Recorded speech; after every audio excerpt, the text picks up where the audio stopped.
ഞാൻ free fire കളിക്കുന്നത്.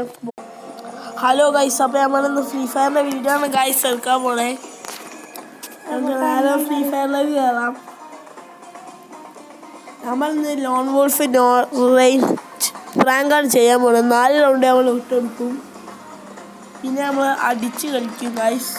നമുക്ക് നേരെ വീഡിയോയിലേക്ക് കിടക്കാം. നമ്മളെ റേഞ്ചിങ്ങിന് ചെറിയ സ്ലോ ഉണ്ട്. അപ്പോൾ നേരെ ഫ്രീ ഫയറിലേക്ക് കയറുകയാണ്. നമ്മളെ പഠിപ്പ് അതുകൊണ്ട് ഉണ്ടാവില്ല.